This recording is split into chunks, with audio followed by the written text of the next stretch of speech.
এক যুবক এক যুবতী আইছে, যুবতী যুবকরে উন্নাদে বান্ধে নিয়ে আইছে। উড়না দিয়ে একটা যুবকরে ফেসায় বান্ধে গিরা লাগায়া ওমরের সামনে আইনে খলিফাতুল মুসলিমিন এই যুবকের বিচার করেন। কয় কি? আমি যাইতেছিলাম ফত দিয়া, খেজুর বাগানের ফাঁকের মধ্যে আমার ফালাইয়া যেমনে খুশি এমনি আমার সাথে ধর্ষণ করছে। বিচার করেন এই যুবকের। উমর কয় মা মা তোর এত বড় সাহস, তুই এর বাঞ্চস? কহ এই জন্য শক্তি দিয়ে উড়না দিয়ে ফেঁসায় হ্যান্ডকাপ লাগাই আনছি। বিচার করেন। উমর কয় গিরাটা খোল। উড়নার গিরা খুললে কয় মহিলা এদিকে বয়, ওই যুবক এদিকে বয়। মহিলা এদিকে বসছে, যুবক এইদিকে বসছে। উমর কয় দাঁড়া, দাঁড়াইছি। তিনবার উমর টস মারছে, তিনবার এমনি দেখছে। দেখে উমর বলে আল্লাহ মা ফালাহা কাজা কাত্থ, খোদার কসম রে নারী, এই যুবক তোর সাথে তো এমন খারাপ কাজ করেই নাই। জন্মের পরে জীবনেও এই ছেলে কোনোদিন চরিত্র বিধ্বংসী কাজ করে নাই। বলে আল্লাহু আকবার।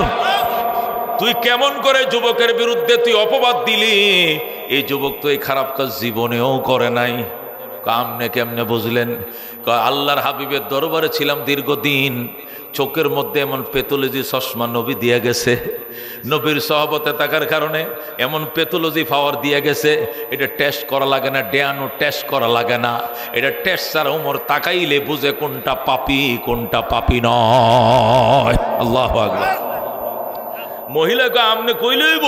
আমার কাছে কি দলিল আছে না? কি দলিল? কই দেখেন কাপড় চোপড় নষ্ট, জিগা গাছের কষ লাগাইছে, খেজুর গাছের কষ লাগাইছে, লাগায় না। দেখেন এই যে কত কিছু আমার কাপড় চোপড়ে। উমর হাসাইতো, আমার চশমায় তো ধরা পড়ে, ছেলে অপরাধী নয়, আবার মহিলা আবার কাপড় চোপড়ের মধ্যে বিজ্জুর ময়লা দেখাইতেছে, এইটার কি জবাব দিমু? ইতিমধ্যে হযরত আলী হাজির। আলী আয়েশা কো মান সাওয়াদা ওয়াজহাকা, ও খলিফাতুল মুসলিমিন আপনার চেহারাকে মলিন করছে। ওই এই মহিলা এই যুবকের উপর অপবাদ দিছে। আমি তাকায়া দেখলাম যুবকের চরিত্রে কোনো দাগ নাই, কিন্তু মহিলায় দাগ আছে, প্রমাণও আছে, কিন্তু জবাব তো খুঁজে পাই না, কি করব? আলী বলে অসুবিধা নেই, চিন্তা করেন না, চুপ থাকেন। এ আমার গোলাম, করে যাও, যায় 3.5 হাত লম্বা তরবারি নিয়ে আসো, হায়দরের তরবারিটা নিয়ে আসো। আর ফাতেমারে কই এক বদনা গরম পানি দিত। মহিলাকে হুজুর গরম পানি কি জন্য? আমার মাথায় ঢালবেননি। আগে আনক, পরে কইতেছি তরবারিতে কার মাথায় দিবেন? পরে দিমু, আগে আসক। মহিলা পানিও লাগতো না, তরবারিও লাগতো না। আমি সত্য কথা বলি, এই ছেলের কোনো কলঙ্ক নাই, এই ছেলের কোনো দোষ নাই। আমি মিথ্যা অপবাদ এই ছেলের উপরে আমি ইচ্ছাকৃতভাবে দিয়েছি। আল্লাহু আকবার। দুনিয়ার জ্ঞান তুমি শুধু জ্ঞানী নও, বাবুই পাখির জ্ঞান তুমি ইঞ্জিনিয়ারের এখনো হয় নাই। তোমার বিল্ডিং ধসে যায়, তোমার বিল্ডিংয়ে ফানি চুষে, কিন্তু বাবুই যে বাসা বানায় এমন নিখুঁত বাসা, এখানে কোনো খুঁত ধরার মতো ইঞ্জিনিয়ার নাই, ঠিক না? কি সুন্দর বেডরুম বানায়, আবার গ্যাস রুম বানায়, মাস্টার বেড বানায়। এটার থেকে ওইটার যাবে, ওইটার থেকে ওইটাই আসবে। বাউ বাতাসে ধরবে না, জলোচ্ছ্বাসে পাবে না। কি সুন্দর করে ঘর বানায়। এই লেখাপড়া কোন ইউনিভার্সিটিতে করছে? কোনো ভার্সিটিতে নয়। কথা কোন ঠিক কিনা? শিয়ালের জ্ঞানের সামনে মানুষ অনেক সময় হার মানে। কথা কোন ঠিক কিনা? শিয়ালকে জ্ঞানের রাজা বলা হয়। কথা কোন ঠিক কিনা? এই জন্য বাজান, দুনিয়ার জ্ঞান, দুনিয়ার জ্ঞান এটাকে জ্ঞান বলে, বিদ্যা বলে, বুদ্ধি বলে, কিন্তু আসমানি জ্ঞানকে এলেম বলে। আমার আল্লাহ তার বন্ধুকে শিখায় ওয়াকুর রব্বি জিদনি ইলমা। আমার বন্ধু আপনি আমার কাছে মুনাজাত করেন, আল্লাহ আমার জ্ঞান বাড়ায় না, আমার বুদ্ধি বাড়ায় না, আমার এলেম বাড়ায় দাও। সুবহানাল্লাহ। আল্লাহ তার বন্ধুরে শিখাইছে, রবি আল্লাহ অকুর রব্বি সিদনি ইলমা, হে বন্ধু আপনি বলেন রব আমার এলেম বাড়ায় দাও। আল্লাহ তার বন্ধুরে শিখায় বুদ্ধি বাড়ানো শিখায় নাকি এলেম বাড়াইতে শিখাইছে? এলেম বাড়ানোর কথা শিখাইছে। ইন্নাল ইলমা ইজ্জুন লা ইজ্জা ফাওকাহু, এলেম এমন সম্মানের জিনিস সে বাজান, এর উপরে কোনো সম্মানের জিনিস নাই। কথা কোন ঠিক কিনা? আল্লাহ রাব্বুল আলামিন বলেছেন কুল হাল ইয়াস্তাবিল্লাযীনা ইয়ালামুন ওয়াল্লাযীনা লা ইয়ালামুন। আমার বন্ধু জিজ্ঞেস করেন যারা আলেম এরা কোনোদিন যারা আলেম নয় এদের সমান হতে পারে কিনা? জীবনেও সমান হবে না। আল্লাহ বলেন ইন্নামা ইয়াতাযাক্কারু উলুল আলবাব। এই কথাটা উপলব্ধি করে একমাত্র জ্ঞানীরা। জ্ঞানী ছাড়া গুণী ছাড়া এই কথা অন্য কেউ বুঝে না। কথা ঠিক কিনা? আলেম আর জালেম যে সমান নয় এই কথাটা জ্ঞানীরা বুঝে, কিন্তু কিছু দুনিয়ার জ্ঞান পাপী ওরা বুঝে না। কথা ঠিক কিনা? আলেম মানি জ্ঞানী, আমরাও তো জ্ঞানী, তো সমানেই তো। আলেমের বাংলা অর্থ জ্ঞানী, সুতরাং আমরাও হলাম জ্ঞানী। আমিও তো অনার্স মাস্টার্স করছি, তাহলে বেশ কম কোথায়? ও মুসলমান, আলেম ঘুমাবে আর তুমি সারা রাত তাহাজ্জুদ পড়বা।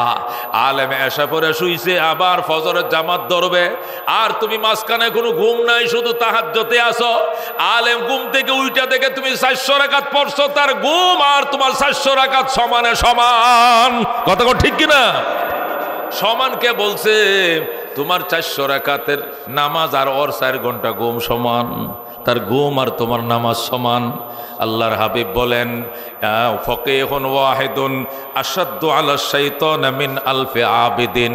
একজন বিদগ্ধ আলেমে দিন শয়তানের কাছে 1000 আবেদের চেয়েও শক্তিশালী। কোদাগণ সুবহানাল্লাহ। একটা বিদগ্ধ আলেমে দিন শয়তানের কাছে 1000 আবেদের চেয়ে শক্তিশালী। কে বলছে বাজান? আল্লাহর নবী বলছেন। আল্লাহর হাবিব সাল্লাল্লাহু আলাইহি ওয়াসাল্লাম বলেন ফাদলু আলেমিন আলাল আবেদেম। একজন আলেমের মর্যাদা সাধারণ একজন পাবলিকের কাছে একজন আলেমের মর্যাদা কাফাদলি আলা আদনাকুম। আমি নবীর মর্যাদা তোমাদের উপরে যেমন, তোমাদের মধ্যে একটা আদনা নগণ্য সাহাবীর উপরে ইমানদারের উপরে আমি নবীর যে মর্যাদা, একটা আলেমের মর্যাদা তোমরা সাধারণ পাবলিকের উপরে এর চেয়েও বেশি। আল্লাহু আকবার। ফাদলুল আলেমে আলাল আবেদে কাফাদলি আলা আদনাকুম। একজন আলেমের মর্যাদা আবেদের উপরে এমন, আমি নবীর মর্যাদা তোমরা আদনা সাহাবীর উপরে যেমন। আল্লাহু আকবার। এই জন্য আল্লাহ প্রশ্ন করেন হাল তাস্তাবি যুলুমাতু ওয়ান নূর। আল্লাহ বলেন নবী গো জিজ্ঞাসা করেন অন্ধকার আলো কি কোনোদিন সমান হয়? যদি বলে কোনোদিন সমান হবে না, তাহলে আলেম আর গায়রে আলেম কোনোদিন সমান হবে না। কথা ঠিক কিনা? আল্লাহ বলেন ইয়ারফাইল্লাহুল্লাযীনা আমানু মিনকুম। তোমাদের মধ্যে যারা ঈমান আনছো তোমাদের সম্মান আমি বাড়ায় দিছি। আল্লাহু আকবার। তবে ওয়াল্লাযীনা উতুল ইলমা দারাজাত, যাদেরকে আমি আল্লাহ ইলম দিয়েছি এদের মর্যাদা অসংখ্য গুণ বাড়িয়ে দিয়েছি। এটা আলেমের মর্যাদা অসংখ্য গুণ বেশি। মন্ত্রী মহোদয়ের মর্যাদা, প্রেসিডেন্টের মর্যাদা, যতদিন ক্ষমতা আছে ততদিন সালামাল কি আছে। ক্ষমতা নাই কুত্তাও সালাম দিত না। কথা কোন ঠিক কিনা? কত মন্ত্রীরা বেড়া না খায় মরতাছে, চিকিৎসা পায় না। 3 বারের প্রধানমন্ত্রী জেলখানায়। কথা ঠিক কিনা? এটা প্রধানমন্ত্রী যতদিন সেলট চলবে এতদিন। কিন্তু উলামায়ে কেরামের সেলট, পীর সাহেব চরমনার সেলট এরশাদের বেলাও ছিল, ওই বিএমপির বেলাও ছিল, ওই ফখরুদ্দিন নিয়াজউদ্দিন মঈনুদ্দিনের বেলায় ছিল। এই 15 বছর আওয়ামী লীগ শাসনে পীর সাহেবের মর্যাদা কমছে না বাড়ছে? বুঝা গেল এই মর্যাদা ক্ষমতার জন্য নয়। কথা কোন ঠিক কিনা?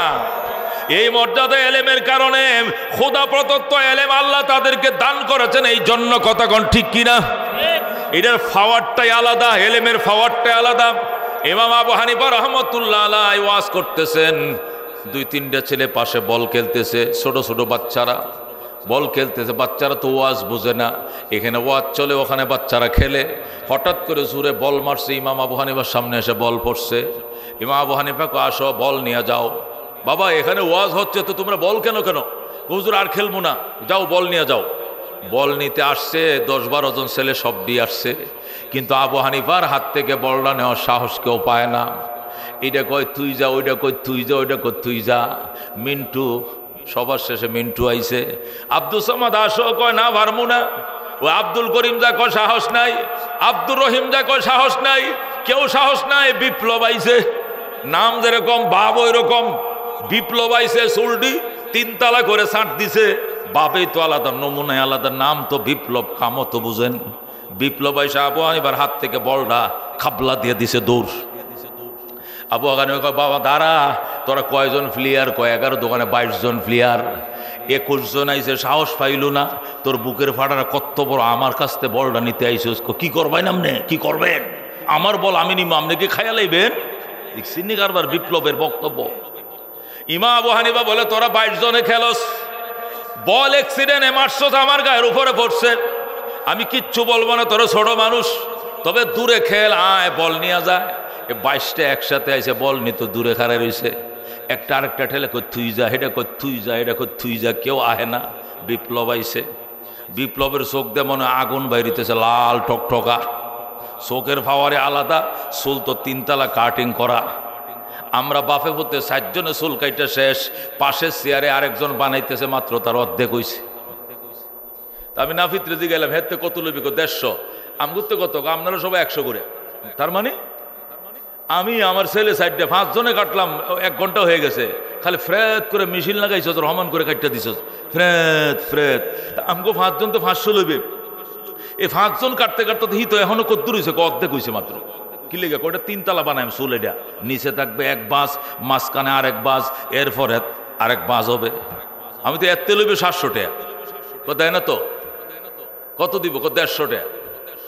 5 জনের সময় নিল, হে একলা দিবে 150, আর আমগোতে 5, আমার তো 150 লোক। কয় না হুজুর, এটা একটা ফিক্সড করা আছে, একজনে নর্মাল চুল কাটলে 100 টাকা, এটা ওই লিস্টই আছে। দেখেন, দেখছি না চুলের কাটিং। আমি বললাম নাম কি রে? কয় নাম অজয়। কি নাম?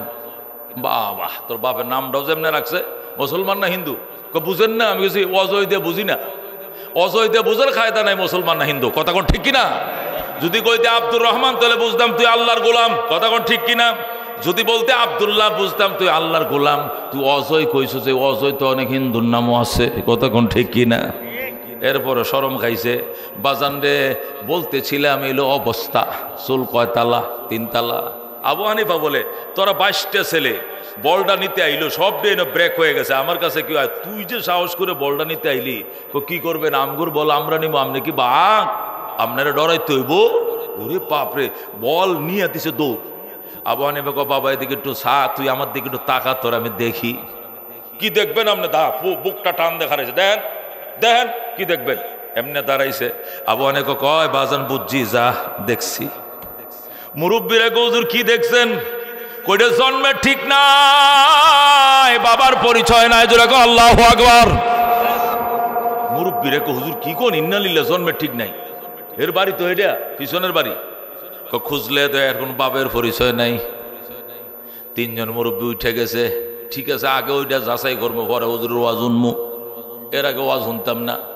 3 জন গেছে, যায় বিপ্লবের বাপ কাটা, যায় দেখে বুড়া মানুষ উডানে বসে রয়েছে। কি জন্য কাজ্যা লাগাইছেনি? কয় না। কি জন্য? বিপ্লবের বাবার সন্ধানে আইছি। বিপ্লবের তো বাপ নাই। কি কোন বাপ নাই? না। তাহলে বাপ নাই হুলো হয়েছে কেমনে? ওই আর মা আমগো করে কাজ করতো, লাভলি আমগো করে কাজ করতে করতে ছোটবেলায় আনছিলাম কাজের বুয়া হিসাবে, বড় হয়েছে, বিয়ের লায়ক হয়েছে। যখন বিয়ে দেওয়ার জন্য ছেলে খুঁজতেছিলাম, ছেলে খুঁজতেছি, ছেলে ফাইনা। হঠাৎ করে আমার ওয়াইফে হুনছো নি আমগো লাভলি তো প্রেগনেন্ট হয়ে গেছে। হুনছো কিরে বিয়ে দিলাম না, প্রেগনেন্ট কেমনে হইলো? কইতে তো পারি না, প্রেগনেন্ট হয়ে গেছে। ওই প্রেগনেন্ট ওই ফুলা হয়েছে, তার নাম রাখছি বিপ্লব। জোরে কোন আল্লাহু আকবার। ও মুসলমান, এলেমের পাওয়ার দেখছেন নি? এইটাই এলেমের পাওয়ার। এই লোকে 3 জনে তদন্ত করে 2 ঘন্টা বাইর করছে জারস, আর আবু হানিফা শুধু টস মাইরে কয় জারস। জোরে কোন আল্লাহু আকবার। বাপ নাই, এটারে বলে এলেম। হযরত ওমর ইবনুল খাত্তাব রাদিয়াল্লাহু তাআলা আনহু দরবার করতেন ডেলি, আর বলতেন সারাদিনের বিচারগুলো আমার কাছে আসো। আসর থেকে মাগরিব পর্যন্ত বিচার চলে, আসর থেকে মাগরিব পর্যন্ত আমিরুল মুমিনিন বিচার করে, বাস আম বিচারখানা, সাধারণ বিচার ব্যবস্থা। এক যুবক এক যুবতী আইছে, যুবতী যুবকরে উন্না দিয়ে বান্ধে নিয়ে আইছে, উড়না দিয়ে একটা যুবকরে ফেসায় বান্ধে গিরে লাগাইয়া ওমরের সামনে আইনে খলিফাতুল মুসলিমিন এই যুবকের বিচার করেন। কয় কি? আমি যাইতেছিলাম পথ দিয়া, খেজুর বাগানের ফাঁকের মধ্যে আমার ফালাইয়া যেমনে খুশি এমনি আমার সাথে ধর্ষণ করছে, বিচার করেন এই যুবকের। উমর কয় মা তোর এত বড় সাহস, তুই এটার বাঁধছস? এই জন্য শক্তি দিয়ে উড়না দিয়ে ফেঁসায় হ্যান্ডকাপ লাগাই আনছি, বিচার করেন। উমর কয় গিরাটা খোল। উড়নার গিরা খুললে কো মহিলা এদিকে বয়, ওই যুবক এদিকে বয়, মহিলা এদিকে বসছে, যুবক এদিকে বসছে। উমর কয় দাঁড়া, দাঁড়াইছি। 3 বার উমর টস মারছে, 3 বার এমনে দেখছে। দেখে ওমর বলে আল্লাহ মা ফালাহা কাযা কাত্তু, খোদার কসম রে নারী, এই যুবক তোর সাথে তো এমন খারাপ কাজ করেই নাই, জন্মের পরে জীবনেও এই ছেলে কোনোদিন চরিত্র বিধ্বংসী কাজ করে নাই। বলে আল্লাহু আকবার। তুই কেমন করে যুবকের বিরুদ্ধে তুই অপবাদ দিলি? এই যুবক তো এই খারাপ কাজ জীবনেও করে নাই। কামনে কেমনে বুঝলেন? আল্লাহর হাবিবের দরবারে ছিলাম দীর্ঘদিন, চোখের মধ্যে এমন পেথোলজি চশমা নবী দিয়ে গেছে, নবীর সহবতে থাকার কারণে এমন পেথোলজি পাওয়ার দিয়ে গেছে, এটা টেস্ট করা লাগে না, ডেয়ানো টেস্ট করা লাগে না, এটা টেস্ট ছাড়া উমর তাকাইলে বুঝে কোনটা পাপী কোনটা পাপী নয়। আল্লাহু আকবার। মহিলাকে আমনে কইলে হইব, আমার কাছে কি দলিল আছে না? কি দলিল? কই দেখেন কাপড় চোপড় নষ্ট, জিগা গাছের কষ লাগাইছে, খেজুর গাছের কষ লাগাইছে, লাগায় না দেখেন এই যে কত কিছু আমার কাপড় চোপড়ে। উমর হাসাইতো, আমার চশমায় তো ধরা পড়ে, ছেলে অপরাধী নয়, আবার মহিলা আবার কাপড় চোপড়ের মধ্যে বিজ্জুর ময়লা দেখাইতেছে, এইটার কি জবাব দিমু? ইতিমধ্যে হযরত আলী হাজির। আলী আয়েশা কো মান সাওয়াদা ওয়াজহাকা, ও খলিফাতুল মুসলিমিন, আপনার চেহারাকে মলিন করছে। ও এই মহিলা এই যুবকের উপর অপবাদ দিছে। আমি তাকায় দেখলাম যুবকের চরিত্রে কোনো দাগ নাই, কিন্তু মহিলায় দাগ আছে, প্রমাণও আছে, কিন্তু জবাব তো খুঁজে পাই না, কি করব? আলী বলে অসুবিধা নেই, চিন্তা করেন না, চুপ থাকেন। এ আমার গোলাম, ঘরে যাও, যায় 3.5 হাত লম্বা তরবারি নিয়ে আসো, হায়দরের তরবারিটা নিয়ে আসো। আর ফাতেমারে কই 1 বদনা গরম পানি দিত। মহিলাকে হুজুর গরম পানি কি জন্য? আমার মাথায় ঢালবেননি। আগে আনক, পরে কইতেছি তরবারি দিয়ে কার মাথায় দিবেন? পরে দিমু, আগে আসুক। মহিলা পানিও লাগতো না, তরবারিও লাগতো না। আমি সত্য কথা বলি, এই ছেলের কোনো কলঙ্ক নাই, এই ছেলের কোনো দোষ নাই। আমি মিথ্যা অপবাদ এই ছেলের উপরে আমি ইচ্ছাকৃতভাবে দিয়েছি। আল্লাহু আকবার। হযরত আলী বলে গরম পানিটা ওই কাপড়ে ডালার পরে যদি মানুষের বীর্য হয়, এটার কি কালার হয়? খেজুরের কাশ হইলে, কষ হইলে, জিগা গাছের কাশ হইলে কি কালার হয়, এটা আমি বুঝি। এই জন্য তরবারিটা তোর মাথায় ধরতাম, দৌড়ে কইতাম সত্যি করে ক, না হলে ফানি ডাইলে চেক করুন। মহিলাকে আমার তরবারি দিয়ে আঘাত করার দরকার নাই, টেস্টের দরকার নাই, বুঝে পালাইছি ইসলাম কত বিচক্ষণ, ইমানের পাওয়ার কত বেশি। আল্লাহু আকবার। সত্যি করে ঘটনা কি? মহিলা কয় আমি আগের থেকে ছেলেটারে অনেক ভালোবাসি, কিন্তু এই যে মোবাইল নম্বর চাই, জীবনেও নম্বর দেয় না। এই যে কত করে কইছে নম্বরটা দেন, অবসর সময় কথা কমনে, কিন্তু নম্বর দেয় না, আমার কোনো ফাত্তাই দেয় না। আড়ালে কথা কইতে চাই, ছেলেটা আমার পথে বাগায় আসে না। আমি অনেক চেষ্টা করছি তার সাথে প্রেম করার জন্য, ছেলেটা অত্যন্ত চরিত্রবান, আমার দিকে সে ফিরেই তাকায় না। আজকে চিন্তা করছিলাম একটা অপবাদ দিয়ে দিমু, আর আপনার সাথে সাথে আমার সাথে বিয়েটা ফরায় দিবেন। আমি মনে করছিলাম চরিত্রের যখন অপবাদ দিব, আপনি আগদ ফরায় দিবেন, বিচার করে মিলাই দিবেন, আর বলবেন হে মেয়ে তোর চরিত্র নষ্ট করছে, যা তোরে ওই ছেলের সাথে বিয়ে দিলাম, তোরে নিয়ে তার সংসার করতে হবে, এছাড়া রেহাই নাই। মনে করছিলাম মনের মানুষটা জীবনের জন্য পায়া যামু, কিন্তু জানতাম না আলীর চশমার ভিতরে এত পাওয়ার, উমরের চশমার ভিতরে এত পাওয়ার। আল্লাহু আকবার। এইটা আলেম, আল্লাহ ওয়াল্লাযীনা উতুল ইলমা দারাজাত, আল্লাহ যাদেরকে ইলম দিয়েছে এদেরকে আমার আল্লাহ অসংখ্য দূরদর্শিতা দিয়েছে, ঠিক কিনা?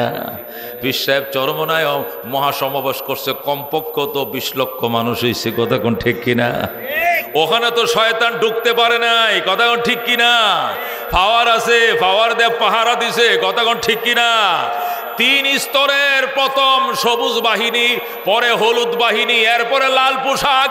পুলিশকে চ্যালেঞ্জ করছে, ঢুকবি তো কিরা ভাঙ্গা দিমু, কথা কোন ঠিক কিনা?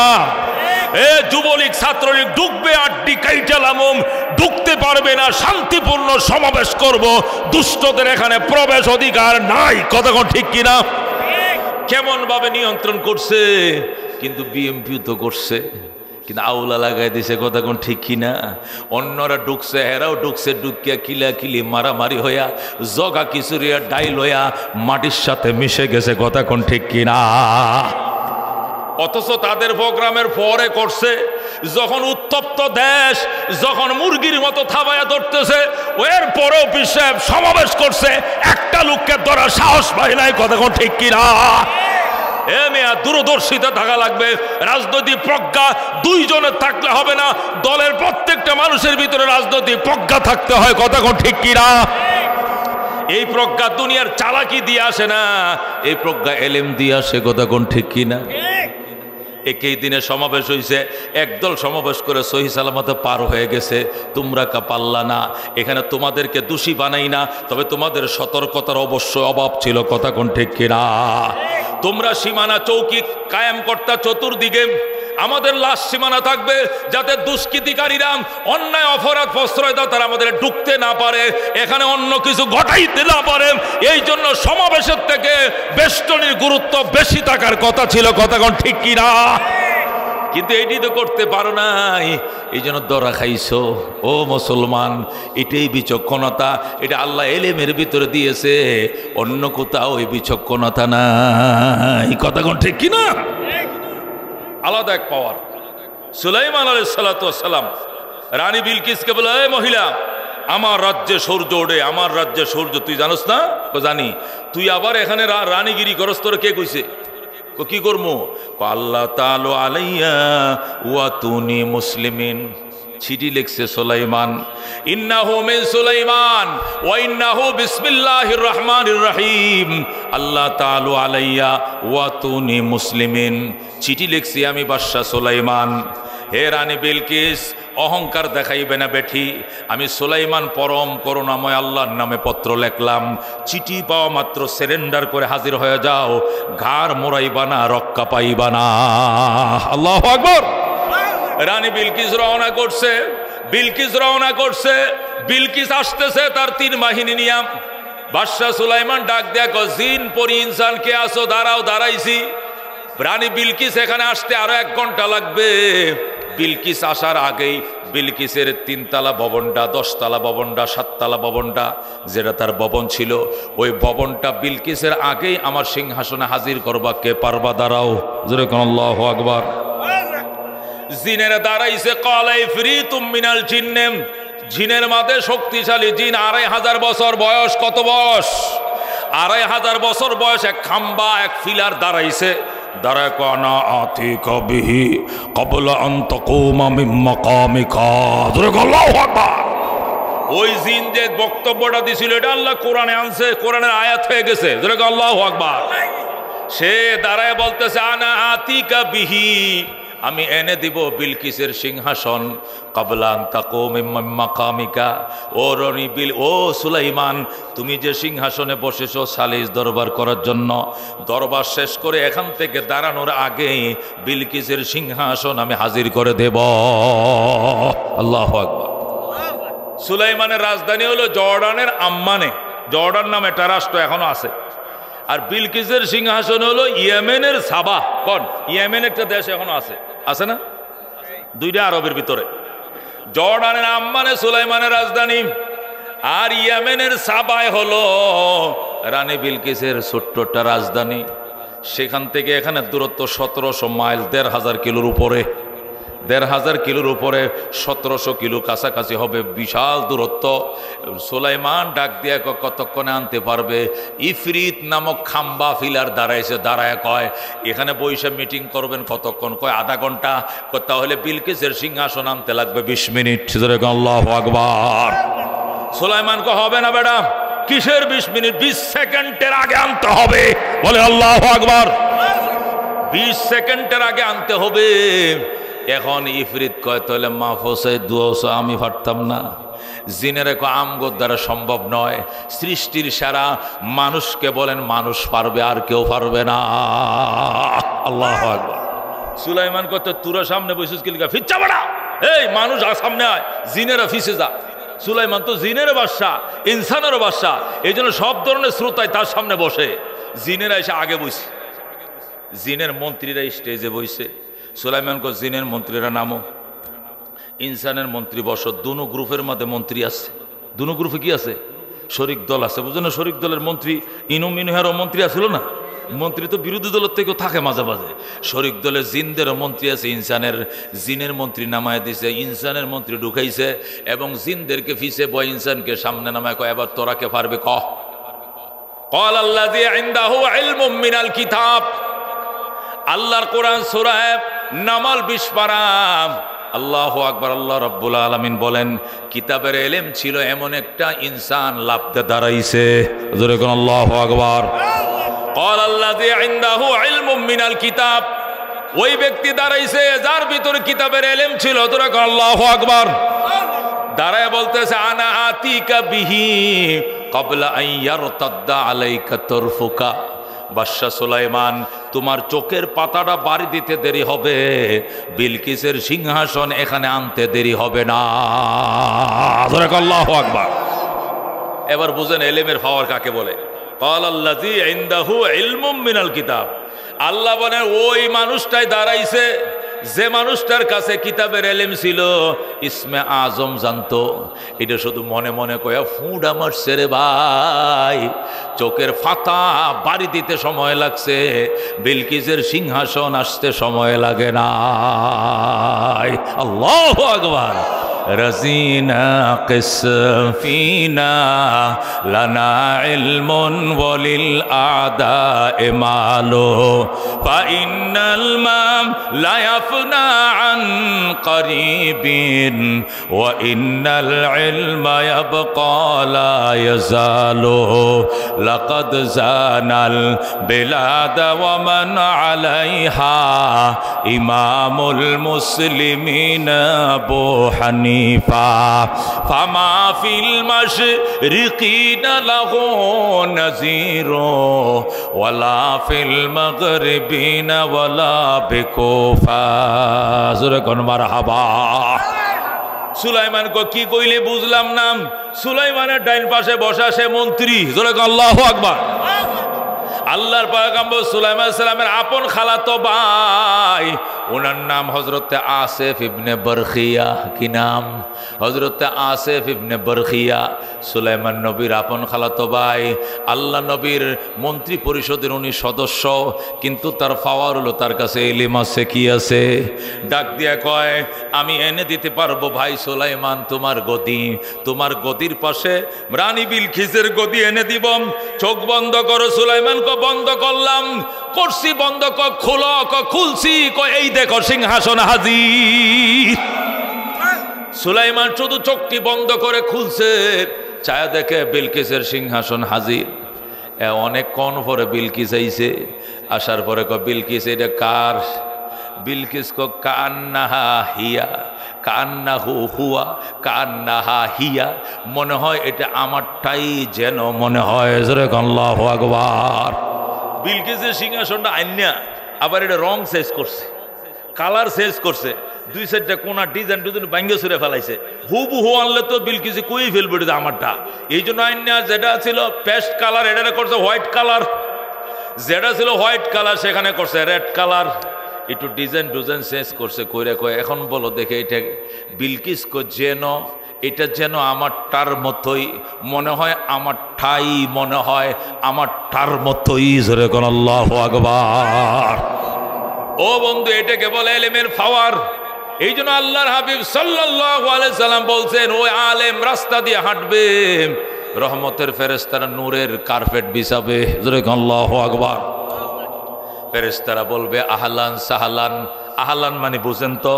আহলানের অর্থ হলো আতাইতা মাকানান আহলান, এমন জায়গায় এসেছো গো মুফতি ওলিউল্লাহ, এখানে তোমার মামুর বাড়িও না, খালার বাড়িও না, এখানে তুমি চাকরিও করো না, মনে করিও না তুমি অপরিচিত জায়গায় আসছো, মনে করিও না তুমি দুশ্মনের কাছে এসেছো। আতাইতা মাকানান আহলান, তুমি এমন জায়গায় এসেছো তোমার বক্ত কুলের এখানে অভাব নাই। কথা কোন ঠিক কিনা? আহাল মানি ইষ্টি কুটুম, আহাল মানি এগানা, আহাল মানি আপনজন, আহাল মানি বক্তকুল। আহলান সাহালান মানে ফেরেশতারা বলে, ও আলেম, তুমি যে আমগো এলাকায় আইছো, তোমাকে অভ্যর্থনা জানাই, শুভেচ্ছা জানাই, লাল গালিচা শুভেচ্ছা জানাই। মনে করিও না আমগো দেশে আসো নাই, তুমি আমগরে চিনো না, আমি তোমাদেরকে চিনি নাম। আমরা অসংখ্য ফেরেশতা তোমার ভক্ত, তোমাকে শুভেচ্ছা জানাই, উষ্ণ সংবর্ধনা জানাই। জোরে আল্লাহু আকবার। এটা হলো আহলানের অর্থ। আর একটা হলো সাহালান। সাহালান শব্দের অর্থ হলো আয় মারারতা মাকালান সাহালান। ও মুফতি সাহেব, ও আলেম, তুমি যে জায়গা দিয়ে হেঁটে আসছো ওই জায়গাটা মাঝে মাঝে বাঙ্গা, মাঝে মাঝে স্পিড ব্রেকার আছে, থাকলেও জায়গাটা যদিও শক্ত ছিল, নরম পাকা বিছায়া দেওয়ার কারণে শক্ত জায়গাকে আমরা নরম করে রেখেছি। সুতরাং তুমি অতিবাহিত করেছ নরম জায়গা, শক্ত জায়গা নয়। আল্লাহু আকবার। এটাই আহলান সাহালান। আতাইতা মাকানান আহলান ও মারারতা মাকানান সাহালান। এইটাকে সংক্ষেপে বলা হয় আহলান সাহালান মারহাবান তাইয়িবান। আল্লাহু আকবার। এ মুসলমান, এই জন্য আল্লাহর ওলিরা বলেন, আমরা দেখেছি নিজের চোখে কেমনে তালেবে ইলমের পায়ের নিচে পাকনা বিছায়। ইমাম গাজ্জালী রহমতুল্লাহ আলাইহি সম্পর্কে ইহয়া উলুমিদ্দিন কিতাবের মধ্যে লেখে, উনি যখন ইরাকের বাগদাদের নিজামিয়া মাদ্রাসায় পড়তেন, উনার সাথে ছিল আব্দুল কাদের জিলানী রহমতুল্লাহ আলাইহি। আল্লাহু আকবার। ওই মাদ্রাসার ছাত্র ছিলেন বড় পীর, বড় পীর সৈয়দ বংশের নক্ষত্র, বড় পীর যিনি হাসানি এবং হুসাইনি দুনো বংশের দিক থেকে তিনি কুরাইশের বংশধর, হযরতে খাজা আব্দুল কাদের জিলানী রহমতুল্লাহ আলাইহি। উনি ওই মাদ্রাসা নিজামিয়া ছাত্র ছিলেন। পারস্য কবি, বিশ্বকবি শেখ সাদি রহমতুল্লাহ আলাইহি, উনি ওই নিজামিয়া ছাত্র ছিলেন। এখানে ইমাম গাজ্জালী লেখাপড়া করতেন। ইমাম গাজ্জালী বলেন, আমি লেখাপড়া করতাম নিজামিয়াতে, আমি ডেলি ক্লাসে টাইম মতো আসতাম, কিন্তু হঠাৎ করে আমি টাইম মতো ক্লাসে আসতে পারি না। আমার উস্তাদ ক্লাস থেকে বের করে দেয়, কিরে গাজ্জালী, তুই সারা জীবন নিয়মিত লেখাপড়া করছস, মেধাবী ছাত্র তুই, তোর আদৌ আখলাক অন্যরকম, তোর চরিত্র অন্যরকম, তোর আচার ব্যবহারটাই অন্যরকম। তুই ক্লাসের মধ্যে লেখার মধ্যে এক, পড়ার মধ্যে এক, সুন্দর চরিত্রের মধ্যে এক, সারা বছর কোনো একদিনও তুই ক্লাসের মধ্যে অনুপস্থিত থাকস নাই, কিন্তু এখন তোর শয়তানে পাইছে, গত সপ্তাহ থেকে তুমি ক্লাসে টাইম মতো আসো না কেন?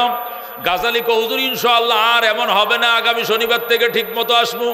এইভাবে ঘুরাইতে ঘুরাইতে ইমাম গাজ্জালী ঠিক মতো আসে না। আরেকদিন টিচার দরজা আটকায় দিছে, করে ঢুকতে দিবি না। টাইম মতো সব ছেলেরা ঢুকছে, তালা লাগা, 10টা বাজছে নিকো বাজছে, দরজা লাগা, গাজ্জালীরে ঢুকতে দেওয়া হবে না। ইমাম গাজ্জালী দরজার বাইরে এসে কান্দে, হুজুর ফাক্কিল বাব, দরজাটা খুলেন। ফাক্কিল বাব ইয়া উস্তাদি, ও আমার উস্তাদ দরজা খুলেন। উস্তাদে কত, তোর জন্য দরজা খোলা হবে না, তোর বড় শয়তানে পাইছে, তুই দেরিতে আইলে কেন? তুই গত বৃহস্পতিবার থেকে এই বৃহস্পতিবার 8 দিন দেরিতে আইসস, এরপরেও আদা করছো শনিবারে আর দেরি হবে না, আজকেও কেন দেরি হলো? ও বন্ধু, ইমাম গাজ্জালী ডাক দেয়া, হুজুর আমি কমুনি কেন দেরি হয়? আমি তো ইচ্ছে করে দেরি করি না, কেন তুমি দেরি করো? আমি যখন লজিং বাড়ির থেকে খায়া রওনা করি, আমি যখন কদমটা ফেলাই, যেখানে কদমটা ফেলবো সেখানে দেখি নূরের পর্দা ঝলক মারে। আল্লাহু আকবার। আমি পাউডার আরেক জায়গায় ফেলতে যাই, সেখানেও নূরের ফাফড়িগুলো লাফ মারে, এখানেও ফেলতে পারি না, আরেক জায়গায় ফেলাই, এখানেও নূরের ঝলক মারে। এইভাবে পাগুলো ঘুরাইতে ঘুরাইতে এক জায়গার কদম 10 জায়গায় ফেলতে হয়। এই জন্য আমার রাস্তা ফুরায় না, আমি কি করবো, আমারে ক্ষমা করে দেন। আল্লাহু আকবার। ইমাম গাজ্জালী যখন এমন সাক্ষাৎকার দিলাম, সাথে সাথে ইমাম গাজ্জালীর টিচার, ইমাম গাজ্জালীর শিক্ষক লাভ দেখো, আয় আয় ইমাম গাজ্জালী আয়। গাজ্জালী রে উস্তাদ বুকের সাথে জড়ায় ধরছে, ধরে কো, গাজ্জালী রে, ও আদরের গাজ্জালী, 20 বছর লেখাপড়া করছি, 50 বছর পর্যন্ত পড়াই, এই 70 বছরের জীবনের এই বৃদ্ধ বসে আইসা কত হাদিস পড়াইছি, কত হাদিস পড়ছি। তালিবে ইলমদের পায়ের নিচে ফেরেশতারা নূরের পর্দা বিছায়, কিন্তু নিজের চোখে দেখার ভাগ্য হয় নাই। আল্লাহ তোরে নিজের চোখে দেখার ভাগ্য দান করেছে। এ গাজ্জালী, আমি তোরে ক্লাসে ঢুকতে দেই নাই, এটা আমার ভুল হয়ে গেছে, গাজ্জালী আমারে ক্ষমা করে দে। গাজ্জালী, আগামীকাল থেকে তোর লজিং বাড়িতে যাইতে হবে না, আমি উস্তাদের খাবারটা তোরে দিয়া দিলাম। জোরে কর আল্লাহু আকবার। ইমাম গাজালি রহমতুল্লাহ আলাইহি আল্লাহু আকবার কাঁদতেছে, হুজুর আমি তো ইচ্ছা করে একটা মিনিটও দেরি করি না, জাস্ট টাইমের আগেই ক্লাসে এসে যাই, জীবনেও তো কোনো দিন ক্লাস ফাঁকি দেওয়ার অভ্যাস আমার নাই, কিন্তু কি করব যখন পাও ফেলতে যাই পায়ের নিচে নূরের পর্দা দেখতে পাই। আল্লাহু আকবার। হযরত খাজা মঈনুদ্দিন চিশতি আজমিরি সঞ্জিরি রহমতুল্লাহ আলাইহি বলেন, আল্লাহু আকবার, যখন আজমিরের জঙ্গল দিয়ে মাঝে মাঝে সরুপথ দিয়ে হাঁটতাম, শুধু দেখতাম নূরের শুধু ফোকাস, নূরের ফোকাস। আল্লাহর ওলি শুধু কান্ত জিদার দেখতা হো ওদার তো হি তো হ্যায়, হাজার মে সাজার মে তেরে হি বো হায়। ইয়া আল্লাহ, আমি যেদিকে তাকাই শুধু তোমাকে দেখতে পাই, গাছেও তোমার গ্রান, মাছেও তোমার গ্রান, জঙ্গলেও তোমারে পাই, আমি যেদিক তাকাই শুধু তোমার দেখতে পাই। জোরে কর আল্লাহু আকবার। এই জন্য বাজান, পৃথিবীতে এমপি সাহেবের বাবা আমার কত অহংকার, আমার ভুলা এমপি। মেয়রের বাবার কি অহংকার, সাদে টিয়া নাই, লাগতো না খান যত খাইতে পারেন, আমার ভুলা মেয়র। মেম্বারের বাপের কত পাওয়ার, আমার মামার ছেলে 3 বার মেম্বার হয়েছে, চেয়ারম্যানের তো আর কথাই নাই। ও বাজান, এটি কোনো পাওয়ার নয়, কোরআনের হাফেজের বাবা যারা হয়েছে এরাই অরিজিনাল পাওয়ারের মালিক। কথা ঠিক কিনা? আসরের ময়দানে কোটি কোটি মানুষের সামনে টাটা টাটা বলে হাফেজ যখন তার বাবার লয়ে জান্নাতের রাস্তায় দৌড় দিবে, সবাই অসহায়ের মতো চায়া থাকবে আর আঙ্গুল কামড়াবে আর বলবে, আফসোস আমার দেরিতে গরু রাক্ষল বানাইছিলাম, খারান্যা মুতুন্যা বানাইছিলাম, আজকে দেখো উনি তার ছেলের সুপারিশে জান্নাতে চলে যায়। আল্লাহু আকবার। আল্লাহ রাব্বি বলেছেন, মান করাল কোরআন, আল্লাহর কোরআন যারা পড়েছে, ফাস্তাযহারাহু, এটিকে সিনার ভিতরে ধারণ করেছে, ফাহাল্লা হালালাহু ওয়া হাররামা হারামাহু, হালাল হারাম মেনে চলেছে, আদখালাহুল্লাহু তাআলা আল জান্নাহ, আল্লাহ তাকে প্রথমে জান্নাত দিয়ে দিবেন। ওয়া শাফাহু ফি আশারাতিম মিন আহলি বাইতিহি, এমন 10 জন ব্যক্তির সুপারিশের পারমিশন দিবেন আমার আল্লাহ, যে 10 জনের উপরে জাহান্নাম অবধারিত ছিল, সুপারিশ করে জান্নাতে নিয়ে যাবে। জোরে কর আল্লাহু আকবার। ও মুসলমান, কোরআনের বাবা কারা কারা হইতে চাও বাবা, হাত বাড়াও। আল্লাহু আকবার। আল্লাহ নিজের সন্তান যেন নিজের জানাজা পড়াইতে পারে ভাগ্য দেও। জোরে কোন আমিন। বুকের মধ্যে থাবা দেন, বলেন আল্লাহ এমন সন্তানের বাবা বানাও, এমন সন্তানের বাবা বানাও যে সন্তান আমার জানাজারা পড়াইতে পারে। জোরে কোন আমিন। মন তো চায় বাজান, কিন্তু এমনে হবে না, নজরানা দিতে হবে। কি দিতে হবে? নজরানা দিতে হবে বাজান। আমাদের মাযহাবের বড় ইমাম ও মোহাম্মদ রহমতুল্লাহ আলাই, উনার ছেলেকে মাদ্রাসায় দিছে। এখন আলেমরা কয়, হে ভাই আপনার ছেলে কি করে? মাদ্রাসায় দিছি। কই এমনে দিলে আলেম হবে না। কি করতে হবে? নজরানা দিতে হবে। মোহাম্মদের বাবাকে আমি নজরানা কি দিব? আমি হালুয়া বেশি, আমি গরিব মানুষ, রাস্তায় কোনায় দাঁড়ায় বাদাম বেশি, হালুয়া বেশি, আমি কি নজরানা দিমু? কয় যা আছে তাই দিয়ে দিতে হবে। ইমাম মোহাম্মদের বাবা যখন ওনার কাছে আলেম হালুয়া খাইতে আইতো, বলতো আপনি আলেম নি? কয় হ। তাহলে যত খুশি খান, টাকা দিতে হবে না, দুয়া দিয়ে যান, আল্লাহ আমার সন্তান মোহাম্মদরে যেন বড় আলেম বানায়। সুবহানাল্লাহ। যখন কোন কোরআনের হাফেজ হালুয়া খাইতো, ইমাম মোহাম্মদের বাবা দিনে আইনে দিনে খায়, ফেরিওয়ালা, ফেরি করে সংসার চালায়। এরপরে বলতো কোরআনের হাফেজ যদি হন, যত পিস হালুয়া খাবেন, 1 পিস খাইলে 1 আনা, 2 পিস খাইলে 2 ফানা, 5 পিস খাইলে 5 আনা খান। খাওয়ার শেষে বলতো আপনি আলেম না হাফেজ? জলদি বলতো আলেম ও না হাফেজ না, তৈলে দেন, টিয়া দেন। আর আলেম বা হাফেজ বলতো টাকা দিতে হবে না, দোয়া দিয়ে যান, আল্লাহ যেন আমার ফুত মোহাম্মদ রে বিখ্যাত আলেম বানায়। সুবহানাল্লাহ। ইমাম মোহাম্মদ বলেন, আমার আব্বা এই দিন মজুর, দিনে আনতো দিনে খাইতো, কোনোদিন বাজার করতে পারতো, কোনোদিন উপাস থাকতো, খাইতো না, সব হালুয়া আলেমদেরকে খাওয়াই দিত। আল্লাহু আকবার। কি এই কারণে ইমাম মোহাম্মদকে আল্লাহ পৃথিবী বিখ্যাত আলেম বানাইছে। ইমাম মোহাম্মদ হলো আবু হানিফার ছাত্র ইমাম আবু ইউসুফ, আবু ইউসুফের ছাত্র মোহাম্মদ, মোহাম্মদের ছাত্র হলো ইমাম শাফি, ইমাম শাফির ছাত্র হলো ইমাম আহমদ। জোরে কোন আল্লাহু আকবার। ইমাম মুহাম্মদ সিয়াসিত্তার 6টা কিতাব লিখছেন, জামে সগীর, জামে কবির, সিয়ারে সগীর, সিয়ারে কবির, মাবসুত জিয়াদাত সহ অসংখ্য কিতাব লেখে পৃথিবীতে আল্লাহু আকবার নাস তৈরি করেছে ইমাম মুহাম্মদ। এত বড় আলেম কম হয়, দুনিয়া বিখ্যাত আলেম ছিলেন, অথচ বাদামওয়ালার ফুলা, হালুয়ালার ফুলা, তার বাপ হালুয়া বেচত, বলতো আলেম থেকে হালুয়ার টাকা নেব না, হাফেজ থেকে টাকা নেব না। জোরে কোন আল্লাহু আকবার। বাদশাহ শাহজাহান যখন আলমগীরকে নিয়ে আসছে দিল্লি মসজিদের ইমাম সাহেবের কাছে, জোহরের নামাজ পড়তে আইছে, আল্লাহ আসরের নামাজ পড়তে আইছে, আসরের নামাজ পড়বে আলমগীর দিল্লি মসজিদে। বেড়ায় হলো কি, ভারতের বাদশাহ মহারাজ, সে শাহী মসজিদে আসর পড়তে আইছে। ইমাম সাহেব কফিসে খারান, সামনে আইছেন গিয়া, ওই মুসল্লির সাথে খারান, কয় প্রেসিডেন্ট হিসাবে কি 4 আঙ্গুল সামনে দাঁড়ান যাবে না? কয় না, একবার সোজা। যেরকম আল্লাহু আকবার। দাঁড়াইছে সোজা। এখন মুয়াজ্জিন কয় ডাইনে যান, এটা মুয়াজ্জিনের মুসল্লা, এনে দাঁড়াইছেন কা, আমি একামত দিমু, ইমামের ওযু ছুটলে আমার নামাজ পড়াইতে হবে, আপনি পারবেন নি? যেরকম আল্লাহু আকবার। মুয়াজ্জিনে কয় ডাইনে যান, সভাপতি কয় বামে যান, এটা আমার যায় নামাজ, এনে আমি সারা বছর নামাজ পড়ি, তকবিরুল, আপনি তো 12 বছর একদিন আইছেন, আমি তো সারাদিন 5 ওয়াক্ত আসি। সভাপতি কন্যায় বাম দিকে, মুয়াজ্জিন কন্যায় ডাইন দিকে।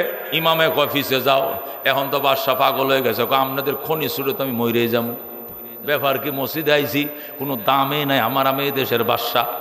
মোল্লা জিয়ন কয়, দেশের বাদশা হইতে পারো, কিন্তু আল্লাহর ঘরে কোনো বাদশাহী নাই, এখানে তোমার গোলাম এবং তুমি একা এক সমান। আল্লাহু আকবার। তুমি যে কথা, তোমার গোলাম একই কথা। সুলতান মাহমুদ গজনবী যখন নামাজে দাঁড়াইতো, তার গোলাম আয়াস তার পাশে নামাজের কাতারে দাঁড়াইতো। পিছন দিয়া সাংবাদিকরা লিখতো, এক হি সফহি মে খড়ে হো গিয়া মাহমুদ আয়াজ, এক হি সফহি মে খড়ে হো গিয়া মাহমুদ আয়াজ, না কোই বন্দা রাহা না কোই বন্দা নিয়াজ। একই কাতারে দাঁড়াইছে সুলতান মাহমুদ গজনবী, একই কাতারে দাঁড়াইছে তার গোলাম আয়াস। এখানে গোলামেরও পরিচয় নাই, মনিবেরও পরিচয় নাই, এখানে একটাই পরিচয়, সবাই আমরা আল্লাহর গোলাম। কথা ঠিক কিনা? সুলতান মাহমুদ গজনবী এটাই কেউ, ও মুসলমান, শাহজাহান আইছে, আইসা কয় নামাজের সালাম ফিরায় কয়, হুজুর বাদশাহ হয়ে কি করলাম, 2 রাকাত নামাজের জন্য ইমামতিও দিলেন না, দাঁড়াইতে কইছেন সোজা, মুয়াজ্জিন তারায় দিছে, গেছি সভাপতির যায় নামাজে, হে তারায় দিছে, আইসি সেক্রেটারি যায় নামাজে, হেও তারায় দিছে, কিনার দিয়ে যায় দাঁড়াইছি, কন্যা মেরে লাইছে আমারে। বুঝছি বাদশাহীর মধ্যে দাম নাই, দাম হলো নবীর ওয়ারিসের ভিতরে। আমার আলমগীরকে আমি আলেম বানাবো, নাম লেখেন। আল্লাহু আকবার। আমার ফুত আলমগীর এই দেশের বাদশাহ হোক, হোক বাদশাহ, কিন্তু হইলে আলেম হবে। ভর্তি করাইছে ছেলেকে। শাহজাহান কয় এমনি আলেম হবে না, নজরানা দিতে হবে। কয় কি নজরানা? ডাইল ভাত খাইতে পারবে না, ফারবে। মাটিতে ঘুমাইতে পারবে না, ফলরে ফারবে। উস্তাদের জুতা সুজো করতে পারবে না, পারবে। অজুর পানি উড়াইয়া দিতে পারবে না, পারবে। লুঙ্গি ধুইয়া দিতে পারবে না, পারবে। মসজিদ পরিষ্কার করতে পারবে কিনা, পারবে।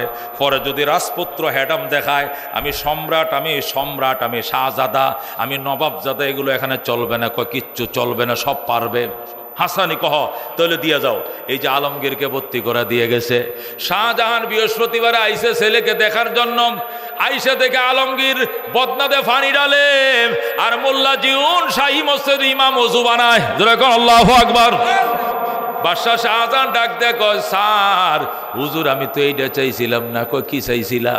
আমি চাইছিলাম এক হাতে পানি ডালবে, আর এক হাতে আপনার পাউডার ধুইয়া দিবে, আপনি শুধু পয়সা থাকবেন। কিন্তু দেখলাম আলমগীরে শুধু পানি ডালে, আর আপনি নিজের পাও নিজে দন। এই অর্ধেককে খেদমতের জন্য দেই নাই, আমি পুরা খেদমতের জন্য আমি আলমগীরকে আপনার দরবারে দিয়েছিলাম। সুবহান। আজকে তোমাদের সন্তান ও মুসলমান আলেম হয় না কেন? আলেম এত সোজা নয়। একটা বাড়ি দিলেই হুজুররা মাদ্রাসাতে বিদায় করেন, নাহলে তালা দিয়ে লামু, নাহলে পুলিশ দিয়ে ধরাই দিব। আমার চিনি, আমি ছাত্রলীগের প্রেসিডেন্ট, উমুকের উমুক, ছাত্র দলের উমুক, আমি উমুক নেতা এলাকার। আমার ছেলেরা বাড়ি দিছে, ফিডের মধ্যে বেটটা ফুলে গেছে। কারণটা কি? এইগুলো করলে জীবনেও হাফেজের বাবা, আলেমের বাবা হতে পারবা না। এটা দিনই এলেম। অনেক কষ্ট, ত্যাগ, মায়ের ফিট, নির্যাতন সহ্য করার পরে আল্লাহ এলেম দিবে। কথা কোন ঠিক কিনা? এমনে নয়। আমার ছেলে আমার মাদ্রাসায় পড়ে, আমাদের বড় হুজুর প্রিন্সিপাল সাহেব ওনার ছেলে মেয়েরাও ওনার মাদ্রাসায় পড়ে, কিন্তু আমাদের ছেলেরা যে ছোট ছোট উস্তাদদের কাছে পড়ে এরা আমগো ছাত্র বা ছাত্রের ছাত্র, এরপরেও তাদেরকে আমরা হুজুর করে ডাকি। কারি হুজুর আমার ছেলেরা পড়া দিছেনি, হাবেশ হুজুর আমার ছেলে পড়া পারেনি, শাসন কইরেন, আদর কইরেন, যত্ন কইরেন। হজের থেকে আইলে যায় নামাজ দেই, হজের থেকে আইলে রুমাল দেই, তসবি দেই, বাসায় না দাওয়াত খাওয়াই, খোঁজখবর নেই, দাঁড়কর্য দেই, ইজ্জত করি। অথচ ওই শিক্ষকটা আমার ছাত্র, কিন্তু আমার ছেলে তার কাছে পড়ে, এই জন্য তারা ইজ্জত করি, সম্মান করি, হাদিয়ে দেই। হুজুর আমার ছেলেটা একটু খেয়াল রাখেন, আমার সন্তানটা একটু খেয়াল রাখেন, যত্ন করে মক্তবে পড়ায়েন, যত্ন করে হেফজখানা পড়ায়েন। এরপরে এত কষ্টের পরে আল্লাহ যদি কবুল করে, ওই আশায় বৈশা রয়েছি, কথা কোন ঠিক কিনা বাজান? এই জন্য নজরানা দিতে হবে। আমার টিয়া আছে, আপনারা বোর্ডিং এর ফ্রি খাওয়াইবেন, চাউল তুলবেন, আমার চাউল লাগতো না, 5,000 লাগলে 5,000 দিমু, ফুলারে হাফেজ বানাইতে কয়দিন, মুডও পারবেন না, টাকার জোরে হাফেজ হয় না। নজরানা দিতে হবে, উলামায়ে কেরামকে ইজ্জত করতে হবে, আলেমের খবর নিতে। হুজুর খাইছেন না আজকে, কি দিয়ে খাইছেন? আমগো ঘরে তো ভালো তরকারি ছিল, আরেকদিন ভালো তরকারি থাকলে আপনার জন্য ফাটায় দেবো। আমার ছেলের প্রতি খেয়াল রাখেন। হুজুর মাইরেন, শাসন করেন, আমার কোনো দাবি নাই, হাড্ডি চাই, গোশত দরকার নাই। এইভাবে যদি সপে দিতে পারো উস্তাদের কাছে, তুমি আলেমের বাবা হইবা, হাফেজের বাবা হইবা, কথা কোন ঠিক কিনা?